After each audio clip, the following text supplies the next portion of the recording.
We begin tonight with a weather impact alert. We're tracking monsoon storms that have been moving through the valley this evening. Let's give you some idea of what it was like out there. Maybe in your part of town it didn't storm, but here's what it looked like on the I-10 and Elliott Road when those storms were first rolling in earlier this evening. You can see the rain coming down and streaks of lightning across the sky. Roads in some places got pretty wet, in other places bone dry. Typical. Yeah, but good to see the rain, right? And these are some big, heavy drops. So there was some damage, though. Take a look at this video. 14th Street in Northern, the wind is howling here, and a big branch breaks off that tree you can see right there. So Nicole, one of our viewers, sending in this video. Thanks for doing that, Nicole. And now let's give you a live look from the ADOT camera. This is I-10 near Avondale Boulevard, and there's a dust storm warning in effect right now. And if you look at the headlights, you can tell that the air is not great out there. Good evening, everyone, and thanks for joining us for 12 News at 10. I'm Mark Curtis. I'm Troy Hayden. Crebay's off tonight. We've got team coverage on these storms for you tonight. There are thousands of homes right now without power because of the storms. 12 News journalist Chase Golightly will join us from Mesa in a few minutes with the latest on that. But let's start with meteorologist Lindsay Riley, who's had a busy night. She has our weather impact forecast. And Lindsay, is the radar still lighting up? Yeah, we still have showers mostly in the West Valley at this point. We also have the dust storm warning, which just started about 15 minutes ago. This dust is moving to the north. So it started off near the Arizona Fairgrounds, and it's moving north toward Peoria and Surprise. This dust storm warning in effect until 10:45. That wall of dust moving north at about 20 miles per hour. Visibility at times down to a quarter of a mile with 40-mile-per-hour gusts. So this is actually happening out ahead of some isolated thunderstorms that you see primarily across the West Valley right now. Good news is we don't have any more severe thunderstorm warnings. Showers are beginning to come to an end, and a lot of times when they're dying down, that's when it lofts up that dust. So it makes perfect sense that we have that dust storm warning right now for parts of the West Valley, but some pockets of heavier rain out toward Avondale along the I-10, and then this is approaching the 303. So you can see the showers out toward Peoria right now, Surprise, El Mirage. That's where we're seeing some of the rain in the valley. But looking further to the south, pretty active across Pinal County and Pima County at this point. Over the next hour or two, this will begin to wind down. Northern Arizona also in the clear. We are tracking more storm chances, though, every day until the middle of next week. A timeline on that and how much rain you may have seen in your neighborhood coming up in my full forecast. All right, Lindsay. Yeah, it's been a good series of storms, too. I mean, they started moving in about 6 o'clock. Yeah. And there has been some impact here. So 12 News journalist Chase Golightly is tracking power outages. You're in Mesa at Country Club in McClellan. Traffic issues, it looks like there, Chase. Troy, that's right. Right now, about 20,000 customers are without power for SRP and APS. About 3,000 SRP customers right here in East Mesa are without power. And it's led to conditions like this. You can see you have Mesa police officers with the flares out right in the middle of the intersection at McClellan and Country Club Drive directing traffic. We got here about 20 minutes ago, and this has been nonstop. I want to go ahead and show you just looking north towards McKellips. You can see you got the intersection lights there available, but then as we start to pound south, this neighborhood right here, Country Club Shadows, I don't see a single light on in that neighborhood. As we also look further south, you can see this entire stretch of Country Club is pitch black. You have an apartment complex right over here. Again, I'm not seeing a single light is on. You also have another Mesa Police Department vehicle sitting in the middle of the road, possibly trying to light up the area or warn drivers to, hey, slow down, this intersection's out. You got officers standing in the middle of it trying to direct traffic. We did hear them yell at a couple drivers who were trying to speed through, and they had to yell at them and tell them to slow down. I also want to show you just an extension. This Circle K right here, we went up. There's a sign on the door saying the power's out. We spoke with a worker who said he had to rush to try to preserve some of the food that was in the refrigerator so that it wouldn't go bad. He said that his power went out at about 8:30. And then as we give you just kind of another 360 look, you can see on McClellan Road heading toward Alma School, heading east, all those street lights are on. We didn't notice a single outage in this area, but we were told from SRP that Alma School to Mesa Drive in between Rio Salado and the Red Mountain Freeway are where those outages are taking place. Some estimates are saying they'll be back on within the next 30 minutes. Others are saying it's going to be an hour and a half. But in the meantime, just these this is going on widespread. Again, 20,000 customers without power for SRP and APS because of these storms. And so if you are having to go out or anything like that, you definitely just want to be careful on the roads because you might run into a situation like this where the street lights are out. You're going to have to go slow, especially when you have police officers standing in the middle of the intersection trying to direct traffic. Of course, we'll be sure to keep you updated as we learn more. For now, we're live in Mesa. Chase Golightly, 12 News. So Chase, are you seeing power lines down, or was it possibly a lightning strike on a transformer or something? You know what caused that outage?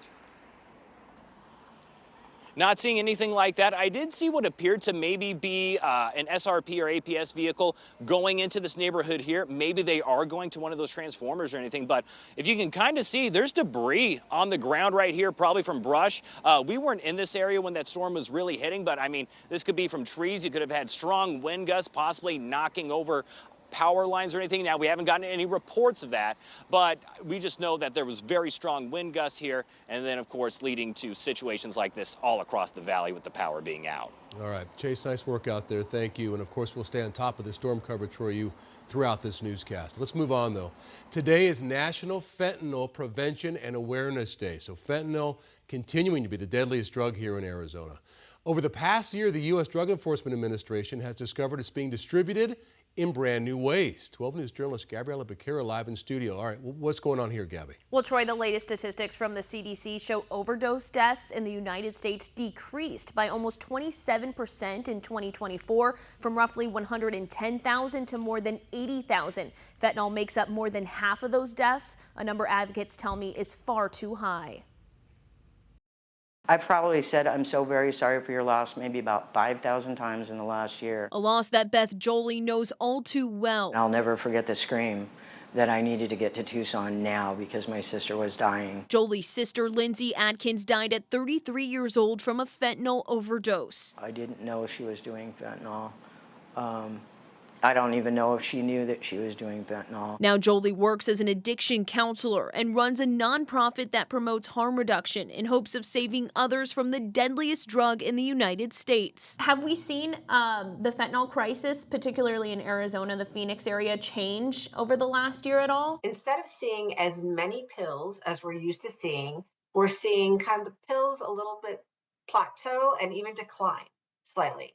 But the powdered fentanyl, kilos of powder, have doubled since last year. Special agent in charge of the DEA Phoenix office, Sherry Oz, tells me trends in fentanyl are dependent on whatever the Sinaloa cartel thinks will sell best. Her concern with powder is it can be any concentration and anything can be added to it. Recently, they've seen xylazine and even carfentanil. Something that scares me, it scares my chemists, it should scare every parent out there because carfentanil is 100 times worse than fentanyl. One pill can kill is Oz and the DEA's warning. It doesn't matter what the pill looks like. If it's not from your doctor, take it from your prescription bottle. You should not take a pill. 2 milligrams of fentanyl can be a lethal dose, and according to the CDC, it's the primary driver of overdoses in the United States, responsible for more than 48,000 deaths in the last year. I don't know if we're going to recuperate from this. Fentanyl is just a weapon of mass destruction. Still, Jolie says she will continue her fight against illicit drugs and hope it can save even one family from the pain too many others have suffered. There's no one-size-fits-all for addiction, and there's no one-size-fits-all for the solution. Anyone in need of resources to fight fentanyl and addiction can contact the Substance Abuse and Mental Health Services Administration or call 988 if you're in crisis. In studio, Gabriela Becerra, 12 News. Gabby, thanks. A bad day in Chandler where a pursuit ended in a deadly police shooting. The shooting happened near McQueen and Pecos Roads where a witness was recording as the gunshots rang out. Listen.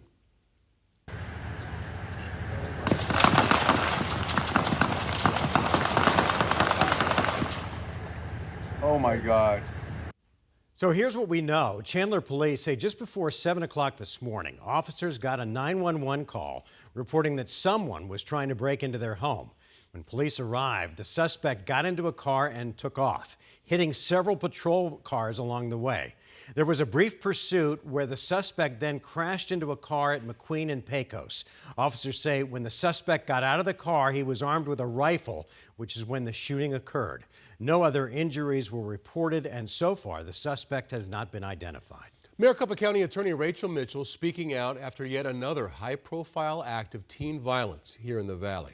Her office is prosecuting a 16-year-old high school student for the murder of a fellow classmate at Maryville High School in West Phoenix. Today, she acknowledged that these kinds of violent teen-on-teen crimes are on the rise and said that the whole community has to come together to get a handle on it. 12 News journalist Sean Rice talked to her. Don't bury your head in the sand. Maricopa County Attorney Rachel Mitchell speaking directly to parents Thursday as one West Phoenix family buries their 16-year-old son and another watches their son sit before a judge accused of murder. First is Chris Daniel Aguilar. This is the time set for an initial appearance hearing. Chris Aguilar sat in juvenile court Wednesday as prosecutors laid out how he allegedly stabbed a classmate to death inside a Maryville High School classroom. Court records obtained by 12 News say witnesses told Phoenix police that the victim, Michael Montoya II, recently robbed Aguilar of a gun. Posts on social media indicate the pair met up for a, quote, deal the day before the stabbing. Court records say that is when the alleged robbery happened. Over the next 24 hours, there were then threats of murder made against Montoya by Aguilar and his brother, according to court documents. Classmates reported seeing Aguilar sit in a different seat Tuesday, right next to Montoya in class at Maryville. Montoya's family members heard sobbing in court.